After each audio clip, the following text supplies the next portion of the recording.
오래전에 상영되었던 흑백 영화에 워털루 브릿지라는 영화가 있었습니다. 우리나라에는 애수라는 제목으로 상영이 되었던 걸로 제가 알고 있습니다. 제가 중학생 때쯤인데 이 영화를 저는 영화관에서 본 게 아니고 텔레비전에서 봤어요.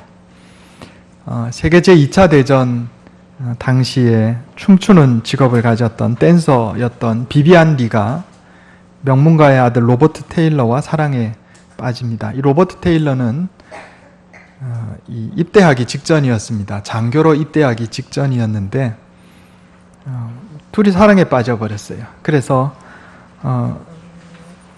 이제 결혼하기로 약속을 하고 반지도 주고받고 이제 그렇게 됩니다. 그런데 얼마 후에 로버트 테일러가 전쟁터에 나가게 되고 예비아내 비비안 리는 오래지 않아서 신문의 전사자 명단에서 남편의 이름을 발견하게 됩니다.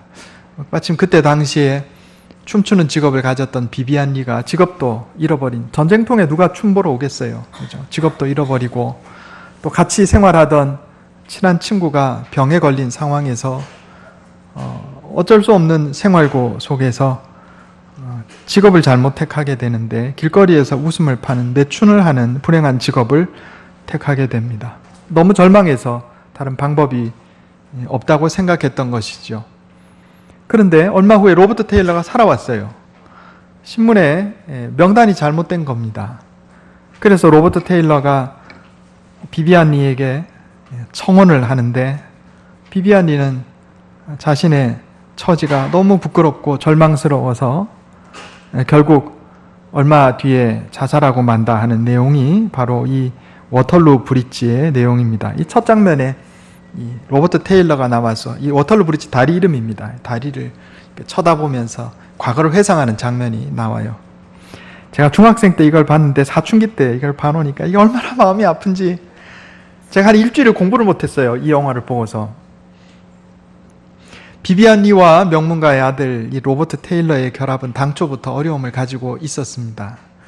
자, 댄서 별로 그렇게 귀하게 여김받지 못하는 직업인데 남자인 로버트 테일러의 집안은 당시 대단한 명문가였어요. 그러니까 시어머니 될 사람이 별로 반기지 않았단 말이에요. 그런 상황에서 어렵게 둘이서 사랑을 해가는데 남편 될 사람이 전사했다는 소식을 듣고 나자 절망했던 겁니다. 불행하게 되고 말았어요. 그러나 이 불행의 가장 큰 원인은 시어머니 될 사람도 아니고 잘못된 전사자 명단도 아니고 사실은 비비안 리의 끈기와 인내 부족이라 이렇게 말할 수 있겠습니다. 비록 연인이 전사했다는 보도가 믿을 만한 것이고 가문을 내세우는 시어머니 될 사람의 냉대가 고통스러웠다 할지라도 참고 견뎠어야죠. 끝까지 참고 견뎠어야죠. 보통 사람들은 자기 생각이나 삶의 계획이 무산되면 모든 게 끝났다고 생각하고 쉽게 포기해버리는 경우가 많습니다. 그러나 되돌아보면 내가 끝났다고 생각하고 내가 포기하고 내 생각과 계획이 다 무너진 뒤에 오히려 그것이 전화위복이 돼서 더 큰일, 더 좋은 일이 이루어질 때가 우리 삶에 얼마나 많았는지 한번 살펴보게 됩니다. 그러므로 하나님을 믿는 사람이라면 당장에 내가 원하는 대로 이루어지지 않았다고 해서 절망하거나 낙심할 것이 아니라 끝까지 인내하고 믿음으로 버텨내야 한다 하는 말씀입니다. 오늘 우리에게 주시는 하나님의 말씀, 우리 주님 예수님께서 시작부터 이렇게 기록하고 있습니다. 누가복음 18장 1절에 예수께서 그들에게 항상 기도하고 낙심하지 말아야 할 것을 비유로 말씀하여 그랬습니다.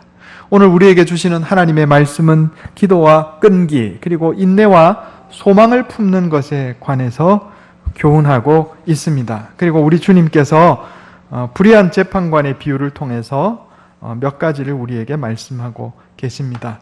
우리가 한번 살펴보려고 합니다. 첫 번째로 하나님은 선하시며 나를 사랑하십니다. 따라해 보겠습니다. 하나님은 선하시며 나를 사랑하십니다. 우리 주님 예수님께서 비유를 드시는데 악한 재판관을 한 명 비유를 드셔요. 성경에 이래 되어 있습니다. 하나님을 두려워하지 않고 사람을 무시하는 재판관이 한 명 있는데 자, 사람이요, 하나님을 두려워하지 않으면 이 사람 정말 악한 사람 됩니다. 무슨 짓을 할지 모르는 사람이 돼요. 하나님을 두려워하지 않기 때문에. 그리고 사람도 무시한다 그랬어요. 자, 하나님을 두려워하지 않는 사람, 양심도 없고 내세도 없고 그저 자기 좋을 대로 살아가는 사람입니다. 거기다가 사람도 무시한다 그랬어요. 예나 지금이나 뭐 재판관, 법조인들 얼마나 존중받습니까? 옛날엔 더 했던 것 같아요. 사람의 생사여탈권이 이 사람에게 있으니까.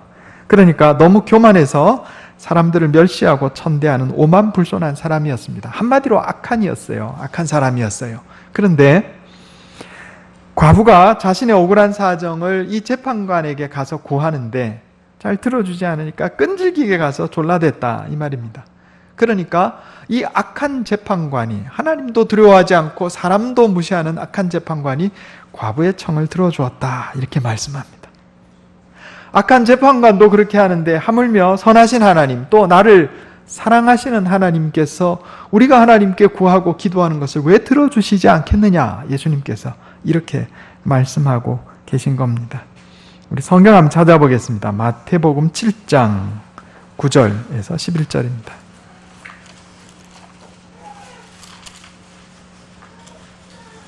신약성경 9페이지입니다. 마태복음 7장 9절에서 11절입니다.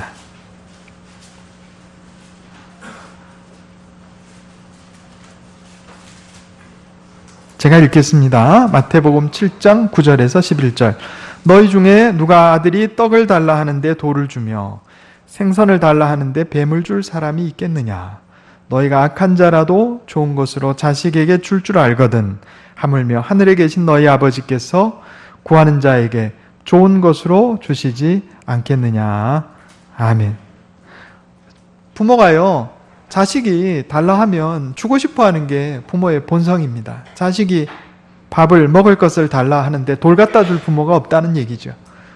생선 갖다 달라 하면 제일 좋은 것으로 마련해서 자식을 먹이는 것이 부모의 심정입니다.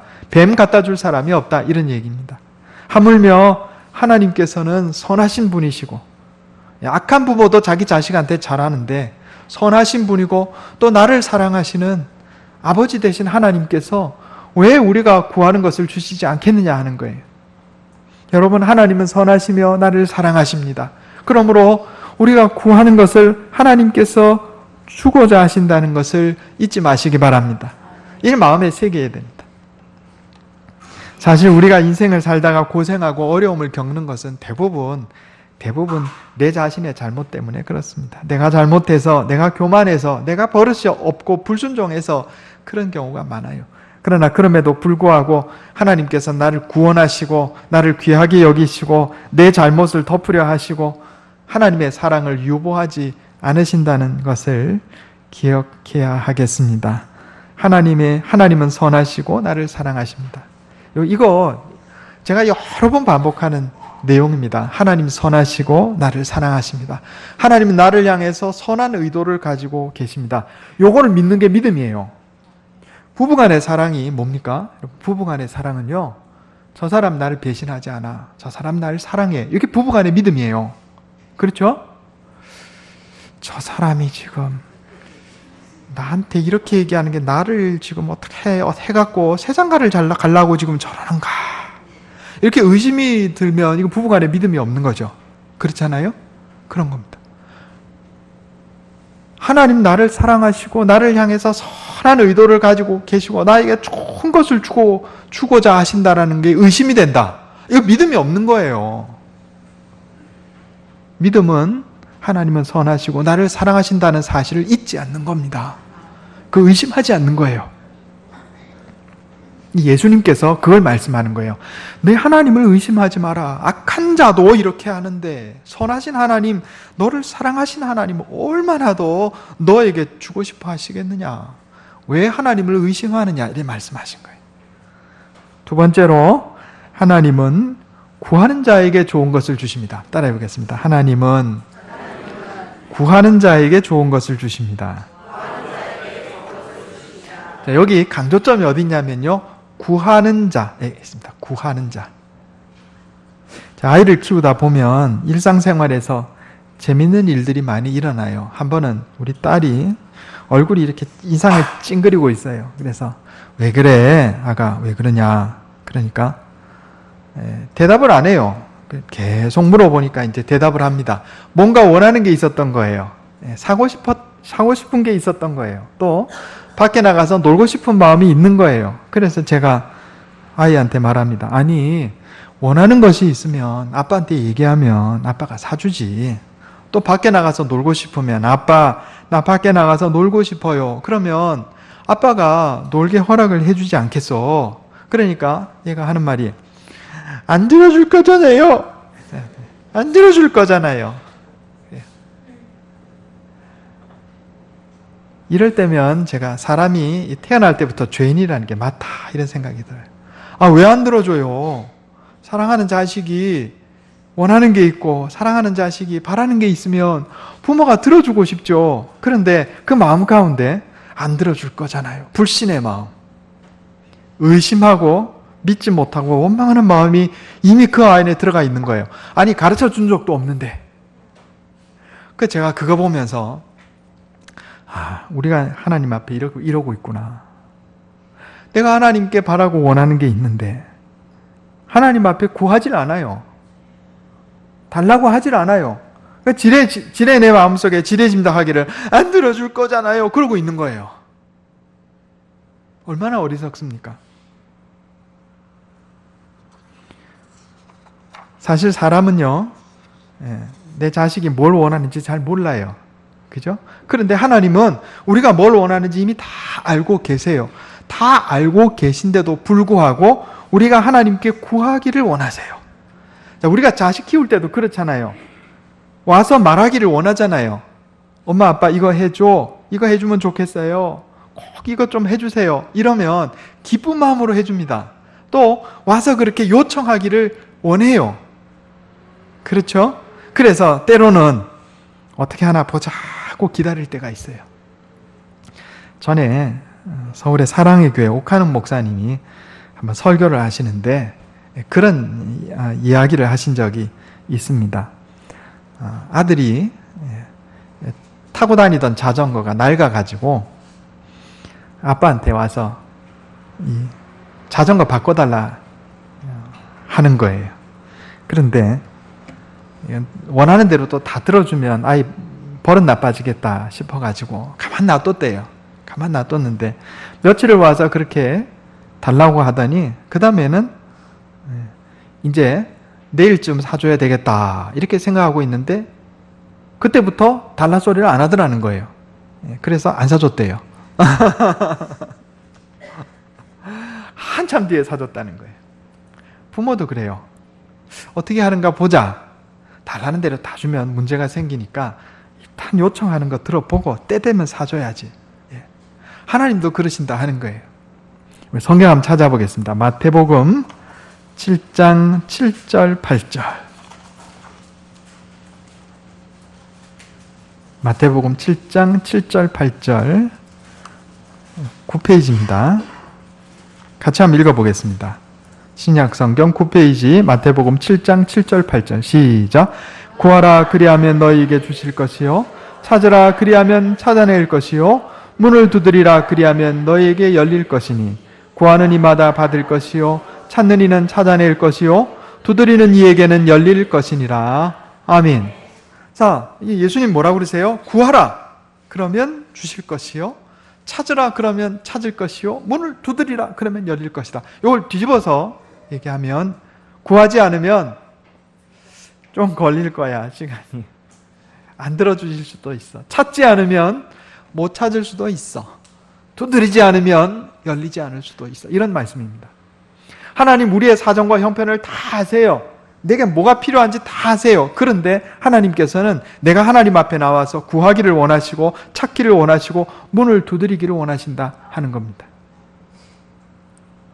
2001년도에 한국의 차병원, 서울에 여기 산부인과로 유명한 차병원, 그리고 미국 컬럼비아 대학교의 메디컬 센터 연구팀이 미국에서 발행되는 의학 저널에 연구 결과를 발표를 했어요. 2001년도에 실험을 해가지고 이 실험이 뭐냐 하면 이제 임신이 잘 안 되는 부부 놓고 시험관 아기 임신 시술을 하는데 두 그룹으로 나눴어요. A그룹과 B그룹. 그리고 A그룹은 멀리서 그리스도인들에게 부탁해서 이 부부가 수술이 잘 되게 해달라고 기도하고, B그룹은 기도 안 했어요. 그리고 이 부부들은 자기가 기도를 받는지 기도 받지 않는지 모르는 상황입니다. 멀리서 그저 기도하는 사람들은 이 부부 이름만 놓고 기도한 거예요. 그런데 놀라운 결과가 나왔어요. 기도 받지 않은 부부는 임신 성공률이 26%였는데 기도 받은 부부는 50%가 나왔어요. 아니, 아이를 원하는 가정에 하나님께서 아이 주고 싶어 하시죠. 그 가정의 기쁨인데, 그죠? 그런데 하나님 앞에 그것을 구했어요. 본인이 구하지 않고 다른 사람이 구했어도 하나님께서 거기에 응답하신다는 얘기예요. 이 구하는 것과 구하지 않는 것이 이만큼 차이가 난다는 거예요. 누구든지 하나님을 찾고 하나님 앞에 나와서 부르짖으면 하나님께서 그 문제를 책임져 주십니다. 이것을 믿으시기 바랍니다. 반드시 하나님께 부르짖는 자에게 살 길이 열리는 것을 믿으시기 바랍니다. 신구약 성경을 통틀어서 하나님 앞에 나와서 간구한 사람 중에 빈손으로 돌아간 사람이 없어요.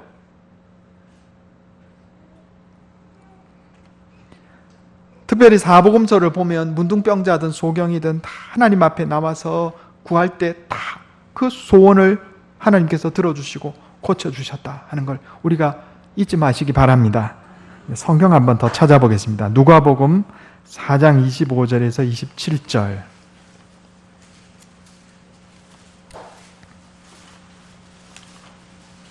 누가복음 4장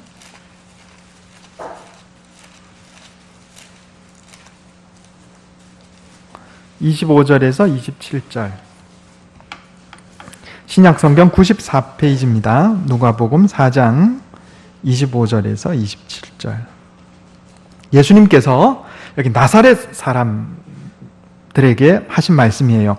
예수님께서 나사렛에서 자라나셨어요. 그래서 나사렛 사람들이 볼 때 어릴 때부터 예수님을 봤기 때문에 예수님이 놀라운 능력을 행하셔도 그걸 믿지를 않았어요. 예수님 앞에 나오지를 않은 거예요.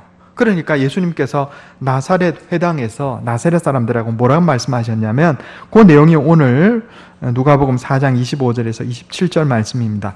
내가 참으로 너희에게 이르노니 엘리야 시대에 하늘이 3년 6개월간 닫히어 온 땅에 큰 흉년이 들었을 때 이스라엘에 많은 과부가 있었으되 엘리야가 그중 한 사람에게도 보내심을 받지 않고 오직 시돈 땅에 있는 사렙다의 한 과부에게 뿐이었으며 또 선지자 엘리사 때에 이스라엘에 많은 나병 환자가 있었으되 그 중에 한 사람도 깨끗함을 얻지 못하고 오직 수리아 사람 나만 뿐이었느니라. 아멘.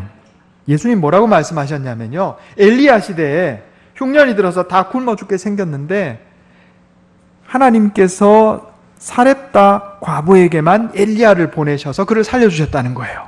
또 문둥병자가 이스라엘에 많이 있었는데 그것도 외국 사람 아람 장군 나아만만 고쳐주셨단 말이에요. 왜 그러셨겠어요? 왜 그러셨겠어요? 그들만 하나님께 나왔어요. 그들만 하나님께 나와서 간절히 구했어요. 우리가 응답받지 못하는, 우리가 하나님의 은혜를 누리지 못하는 중요한 이유 중에 하나가 뭐냐면 하나님 앞에 나와서 구하지 않는 거예요. 예수님이 그 말씀하시는 거예요. 왜 구하지 않느냐? 하나님께서 나를 통해서 놀라운 능력을 베푸시는데 나사렛 사람들 너희는 왜 와서 고쳐달라 소리도 안 하고 너희는 내게 와서 소원도 얘기 안 하고 왜 구하지 않느냐? 예수님 이 말씀하신 거예요.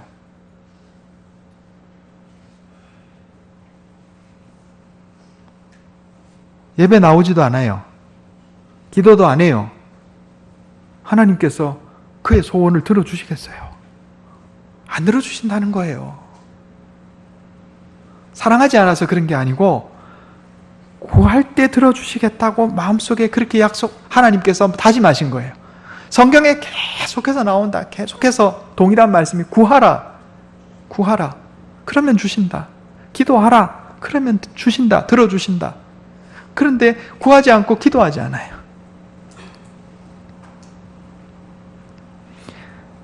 왜 그들만 문제를 해결받았을까? 그들만 하나님께 나왔기 때문이다 하는 거예요. 그러니까 우리는 하나님 앞에 나와야 됩니다. 이게 중요해요. 저와 여러분은 예배 참석하는 자, 하나님께 나와서 구하는 자가 됩시다. 그래서 하나님께서 베풀어 주시는 놀라운 은혜와 복을 누립시다. 그러니까요, 우리가 늘 구해야 돼요. 아니, 목사님, 안 들어주실 때도 있잖아요. 예, 안 들어주실 때도 있어요. 야고보서에 보면 너희가 얻지 못함은 구하지 아니하기 때문이요, 구하여도 받지 못함은 정욕으로 쓰려고 잘못 구하기 때문이니라 그랬어요. 끝까지 안 주실 때가 있어요. 끝까지 구하는데 끝까지 안 주실 때 왜 그러냐? 그게 우리한테 안 좋은 거니까. 자식이 칼 달라면 줄 부모가 누가 있겠어요? 그죠? 그러니까 여러분, 우리가 하나님 앞에 구하면요, 웬만하면 하나님이 다 들어주시는데 안 들어주신다. 그건 우리한테 안 좋은 거예요. 더 좋은 게 있어요. 하나님께서 더 좋은 거 주시려고 이거 안 들어주시는 거예요. 목사님 해석을 잘 하시는군요. 아니요, 그게 아니고 부모의 입장에서 생각해 보세요. 자식이 뭔가를 원하면 다 들어주고 싶은 게 부모예요. 우리는 능력이 안 돼서 다 못 들어주죠. 하나님이 능력이 없으세요? 부족한 게 있으세요? 다 들어주실 수 있는 능력이 있으시고 다 갖고 계세요. 그런데 부모가 자식의 요청을 안 들어줄 때 있어요. 왜 안 들어주나요? 해로우니까. 우리 부모도, 사람도 자식에게 그렇게 하는데 나를 사랑하시는 하나님께서 당연히 그렇게 하지 않으시겠어요? 우리에게 해로운 것이 아니라면 하나님은요, 우리가 하나님께 구하고 찾고 두드리면 반드시 들어주십니다. 이걸 믿으시기 바랍니다. 중요한 건 내가 나와야 돼요. 하나님 앞에 나와야 돼요. 구해야 돼요. 찾아야 돼요. 두드려야 돼요. 우리의 삶의 원칙이 돼야 됩니다. 이게. 세 번째로, 끈질기게 기도하고 인내하며 낙심하지 말아야 합니다. 따라해 보겠습니다. 끈질기게 기도하고 인내하며 낙심하지 말아야 합니다. 자, 이 과부의 작전은요, 이 악한 재판관 앞에 가서 1인 시위하는 겁니다. 요즘으로 말하면 출근 퇴근할 때 앞에 승용차 들이막고 피켓 들고 시위한 거예요. 계속 재판관은 나의 소원을 들어주라 계속 그런 거예요. 이 악한 재판관이 볼 때, 야, 이거 큰일 났다. 1년 동안, 1년이 아니고 안 들어줄 때까지 계속 나를 괴롭히겠구나. 들어주는 게 이득이겠구나. 이렇게 해서 들어줬다는 거예요. 그런데 예수님께서 이 비유에 말씀하실 때, 하나님 앞에 기도할 때 쉽게 포기하지 말고 끈질기게 기도하라는 거예요. 아까 제가 옥하는 목사님 비유 말씀드렸죠? 아들이 자전거 바꿔달라고 그렇게 소원을 해서 바꿔주려고 마음 먹었더니 그날부터 말을 안 해. 포기해버린 거예요. 그래, 너 포기했구나. 필요가 없는가 보지. 그리고 안 들어줬다는 거예요. 몇 달 뒤에 사줬다는 거예요. 자식이요, 부모 앞에 와서 이거 좀 해달라고 간절히 구하면 이뻐요, 미워요? 이쁘잖아요. 얼마나 이뻐요. 그래도 부모라고 나한테 와서 기대는구나. 그렇게 생각하는 거잖아요. 저거 그냥 귀찮게 하니까 그냥 꿀밤을 먹여가지고 쫓아버려야 되겠다. 이런 마음 먹는 부모 아무도 없어요. 하나님, 그보다 더 하면 더했지 부족하지 않으세요. 우리가요, 하나님 앞에 나와서 끈질기게 기도하면요, 이쁜 거예요. 그래도 네가 나밖에 없다 생각하는구나. 그래도 네가 나를 믿는구나. 그래 생각하시는 거죠. 이렇게 끈질기게 하나님 앞에 기도해서 복받은 사람이 있어요. 그 사람이 누구냐면 야곱입니다. 야곱. 성경 한번 찾아보겠습니다. 창세기 32장 26절.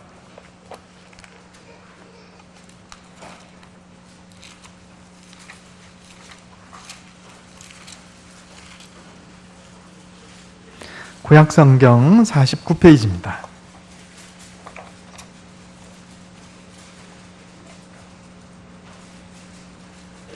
창세기 32장 24절부터 보겠습니다. 24절. 자, 이 배경이 그렇습니다. 야곱이 이제 외삼촌 라반의 집에 있다가 부자가 돼가지고 집으로 돌아가는데 형 에서와 원수 사이잖아요. 에서가 400명의 장정을 이끌고 옵니다. 그건 군사예요, 군사. 야곱을 죽이려고. 야곱이 급했어요. 지금 이제 고향에 다 왔는데 형 에서한테 지금 칼 맞아 죽게 생긴 거예요. 그러니까 야곱이 뭐합니까? 야복강에서 기도합니다. 여기 지금 천사가 나타나서 야곱과 씨름했다 하는 것은 영적인 체험인데, 요거를 우리 현상의 모습으로 바꿔보면 야곱이 기도한 거예요. 천사가 야곱의 허벅지 관절을 쳤다는 얘기는 무릎 꿇고 오랫동안 기도해가지고 여기 관절이 상한 거예요. 자, 그런데 제가 한번 읽어보겠습니다. 24절에 야곱은 홀로 남았더니 어떤 사람이, 여기 천사입니다. 날이 새도록 야곱과 씨름하다가 자기가 야곱을 이기지 못함을 보고 그가 야곱의 허벅지 관절을 치매 야곱의 허벅지 관절이 그 사람과 씨름할 때 어긋났더라. 그래 야곱이 다리를 절게 됐어요. 그가 이르되 날이 새려하니 나로 가게 하라. 야곱이 이르되 당신이 내게 축복하지 아니하면 가게 하지 아니하겠나이다. 그 사람이 그에게 이르되 내 이름이 무엇이냐? 그가 이르되 야곱이니이다. 그가 이르되 내 이름을 다시는 야곱이라 부를 것이 아니요 이스라엘이라 부를 것이니 이는 내가 하나님과 및 사람들과 겨루어 이겼음이니라. 아멘. 여기 이스라엘이라고 하는 이름 안에는요, 끈질김의 의미가 들어가 있는 거예요. 그런데 하나님이 이것을 야곱에게 이 이름을 주면서 대견하게 생각하시는 그런 뉘앙스가 이 안에 들어가 있는 겁니다. 너 훌륭하다. 내 앞에 그렇게 끈질기게 구해서 결국 네가 받는구나. 내가 너 이름을 하나님과 사랑과 겨루 이긴 자라고 내가 이스라엘이라고 지어주마. 그리고 이 이스라엘이라는 영광스러운 이름을 받아요. 뭐 때문에? 끈질긴 기도 때문에. 하나님은요, 우리가 주님 앞에 끈질기게 구하는 것을 기뻐하세요. 그러니까 한 번 기도해서 안 되면 두 번 기도하고, 두 번 기도해서 안 되면 세 번 기도하고, 세 번 기도해서 안 되면 네 번 기도하고. 언제까지 해요? 들어주실 때까지. 그래도 안 들어주시면 그건 나한테 안 좋은 거예요. 그죠? 하나님 내게 좋은 걸 주시기 원하기 때문에. 마가복음 8장에 보면 예수님께서 한 시각장애인을 고치시는데 한 번 안수하고 난 다음에 뭐가 보이느냐? 그러니까 나무 토막 같은 게 걸어가는 게 보입니다. 그러니까 온전히 안 고쳐진 거예요. 그러니까 예수님이 한 번 더 안수하세요. 그러고 나서 뭐가 보이느냐? 그러니까 이제 사람이 제대로 보인다. 이렇게 대답합니다. 우리 주님 예수님도 한 번 안수해서 안 되니까 두 번 안수하셨어요. 예수님도 그러셨는데 우리가 한 번 하나님께 기도했는데 안 들어주셨다고 포기해버려갖고 되겠어요? 한 번 해서 안 되면 두 번 하고, 두 번 해서 안 되면 세 번 하고, 세 번 해서 안 되면 네 번 하고, 평생을 그렇게 하고, 때로 하나님께서 사도 바울에게 하신 것처럼 내 은혜가 너에게 족하다 이렇게 응답 주시면 이게 내가 하나님이 내 소원 안 들어주시는 게 내 인생에 유익하는 것이로구나 이렇게 할 것이 아니면 끝까지 기도하는 거예요. 들어주실 때까지. 세 가지 말씀드렸습니다. 하나님은 선하시고 나를 사랑하십니다. 여러분 이거 잊지 마시기 바라요. 하나님께서는 구하는 자에게 주십니다. 예배 나오고 하나님 앞에 나와 기도하고 구해야 돼요. 그리고 끈질기게 구하는 것을 하나님 기뻐하신다 하는 거예요. 마지막으로 한 가지 빼놓지 말아야 할 게 있는데 그게 뭐냐면 우리가 기도할 때 감사로 기도하는 겁니다. 여기 데살로니가 전서 5장에 보면 쉬지 말고 기도하라 범사에 감사하라. 이 기도하고 감사가 같이 나와요. 또 빌립보 4장에 보면 모든 일에 기도와 간구로 너희 구할 것을 감사함으로 하나님께 아뢰라 그랬어요. 이게 되게 중요합니다. 원망하며 구하는 것은 하나님께서 안 기뻐하세요. 그래서 노하세요. 이스라엘 백성들이 광야 생활 가운데 원망하면서 구했잖아요. 하나님께서 진노하셨어요. 구할 때 하나님께 뭔가 구하고 기도할 때는 원망의 마음 내려놓고 감사해야 돼요. 우리 인생 되돌아보면 감사할 것뿐이잖아요. 지금까지 살아있는 것도 감사하고 내가 이렇게 사는 것도 감사하고 생명 주신 것부터 시작해서 감사하지 않을 게 하나도 없어요. 그러니까 감사하며 구해야 돼요. 그럼 하나님 기뻐하시고 그 기도 더 귀하게 여기시고 응답하신다 하는 얘기입니다. 하나님은 선하시며 나를 사랑하십니다.